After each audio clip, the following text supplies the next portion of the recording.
Shelter-in-place order, April 14th, social distancing, self-quarantine, all that kind of stuff. I don't really know what to say in the beginning of these things anymore, but all I do want to say is I got that Trump cash.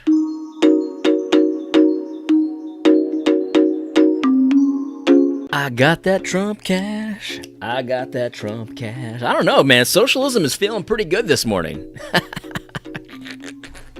I'm going to turn that Trump cash into something that the government does not want me to turn into. Maybe precious metals, maybe a firearm of some kind, whatever it is, or maybe just seeds to grow a garden. They don't even want you to have that these days. Whatever it is, though, I'm going to stick it to the man with this Trump cash. All right. Just a couple quick topics today. Yeah, lots of stuff is happening, no question about it. There's a lot of stuff happening, and I want to just respond to somebody on Twitter and also watch a video from El Presidente, Donald Trump. So here we have J+0. He tweeted at me an article about a bishop who died of coronavirus, and he was one of these guys that was going to have church services either way, and he wanted my thoughts on that. And I didn't really know what he was talking about. Thoughts on what? I'm sad that a guy died of coronavirus. I'm sad that a pastor died of coronavirus. I don't know. I mean, this is just kind of a weird thing to get my thoughts about, and it certainly seems to be kind of like an I told you so kind of tweet, or I got you kind of tweet. And the reality is, Jay, I understand that people die.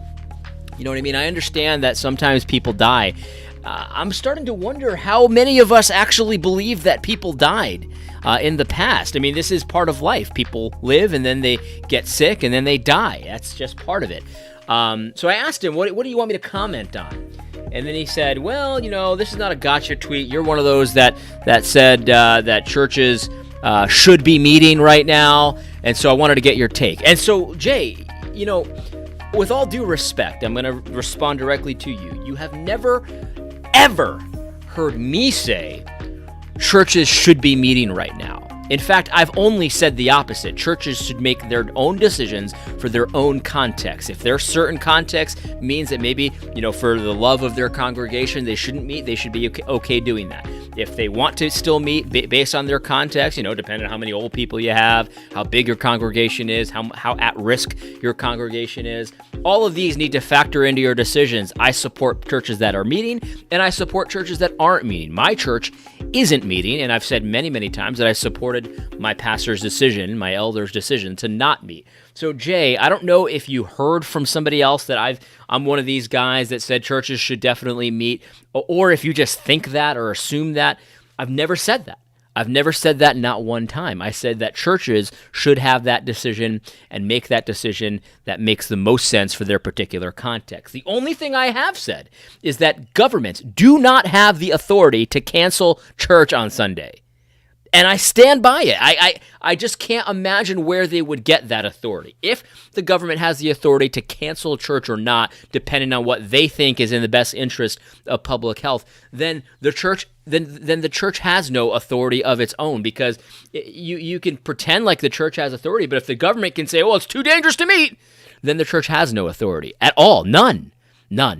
And so I don't really know what you want me to say here, Jack. I'm very sad that this guy died. Also, I didn't read the article, and I'm not going to, because I'm not interested in this, but it certainly seems to me like the implication is that he caught this during the church service, or had it during the church service, and is infecting so many others, which I don't know if it's true or not, and I'm not really sure what you're hoping. Did he die obediently? I have no idea based on this headline. I'm willing to bet that if you read the article, you would still have no idea if he died obediently.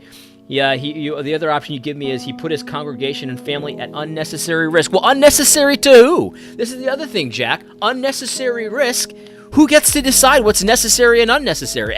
My opinion, Jack, is that every person gets to decide that for themselves. So in other words, if my church was having services, which they're not, and I support my pastors, if my church was having services, I would need to decide for me and my family what an unnecessary risk is. Do I go worship God with my congregation, or do I stay home because I have chronic asthma, or my kid has this or that? Or, everyone makes, this is what my whole point is.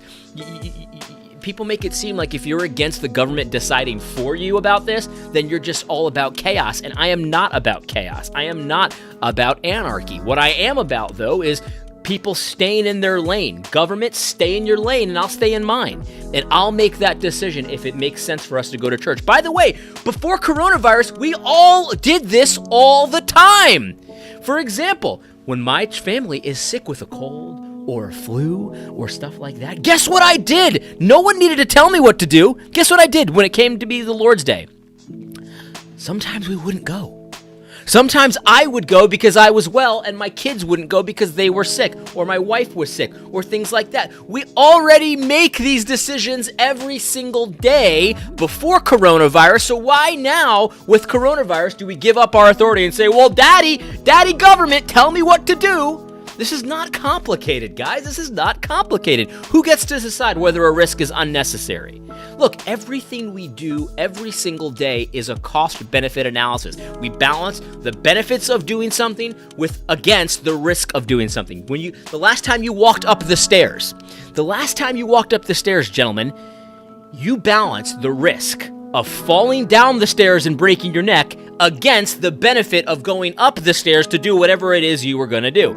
I would be willing to bet that most of us would say the chances of me falling down the stairs are pretty low. You know, if you're a healthy person, young person, the chances of me falling down the stairs are pretty low. So if I want to get a snack, it's worth the risk of falling down the stairs and breaking my neck to go get that snack, right? However, that calculus would change if you were older, maybe you had some balance problems, maybe you were sick, and all of a sudden that calculus is different. So it's like, okay, I'm hungry for some pork rinds. Do I walk up the stairs to get the pork rinds or not? Well, if I'm older, I might say, I don't know, it might not be worth the risk to go get some pork rinds because I have a tendency to fall down. And if I fall, it could be a serious problem for me. I could break my hip or this or that. This is why older people install, chair lifts and stuff. And this is why older people move from their houses to go to a single level house, because to them, it's worth the cost of buying a new house so that they don't have to walk up and down the stairs all day. We do this every single day. And so, Jack, when you say he puts his congregation and family at unnecessary risk, well, who gets to decide that, Jack? You or him? Is it your responsibility or his responsibility to take care of his family? Again, we do this all the time on Sundays. Sometimes my kids are sick, and I have a very old congregation, and I love my old people in my congregation. I love them so much, and they're great. They're a benefit to me. I care about them. The Lord cares about them, so I care about them. And guess what I do? When my kids are sick, or maybe two of my kids are sick, and I'm not sick, and maybe one of my kids is not sick, guess what? The kids that aren't sick come to church with daddy, and the kids that are sick stay home with mommy. We do this stuff all the time. Why is this? It's just amazing to me that this coronavirus thing has made people lose their minds. We don't have to change that. Listen, I have chronic asthma. If I thought that this was a real risk for me with chronic asthma, I might alter my behavior. In fact, I already have altered my behavior because I don't want to get the Rona. Because if I get the Rona, I'm going to probably have complications. It's just that simple. So, Jack, I know that you think this is a gotcha. You think this is a good question. This is not a good question.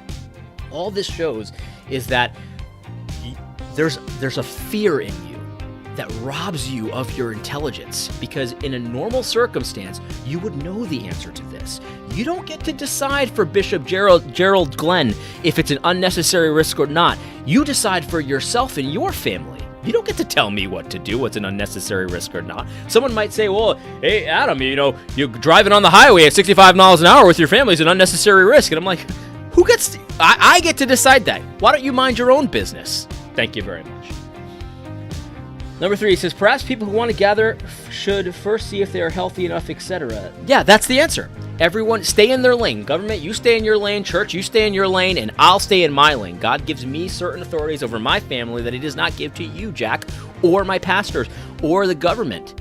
And I'm happy to continue doing that. That's just how it is. And so I'm sorry if this is like snarky or if I'm making you feel stupid or stuff like that. But these are really actually quite simple questions. They're very simple. People all of a sudden, all these non-theonomists are quoting Leviticus. Oh, the quarantine laws. The quarantine laws. You don't understand the quarantine laws if you think that the biblical method of quarantine is to make sure that people that are healthy can't leave their houses. That's not what the law says. That's not what the general equity of the law says. My goodness gracious, people have lost their minds. Why are people losing their minds? That's what I'd like to know. Why are people losing their minds? It's a very simple thing. Jack, you want my thoughts? My thoughts are this. I'm sad that this man died. I'm sad that this man died. It has nothing to do with whether or not the government has the right to cancel church. People die. People die every year. People die every flu season. People die when it's not flu season. All that stuff. The government does not have the right, just because people might die, to cancel church. It's a simple statement. It's a very soft statement either. I'm not saying that people should have church or should not have church. A lot of people are making them and say, oh, AD wants people dead. No, I don't. I want people making the decisions that God has given them to make for themselves. God did not give the government the right to cancel church. That does not mean you necessarily have to have church. What it does mean, though, is that the churches should decide for themselves. This is true biblically, and this is also true constitutionally. Any way you slice it, this is true. That's that. That's my whole opinion. Anyway, I hope you found this video helpful. God bless.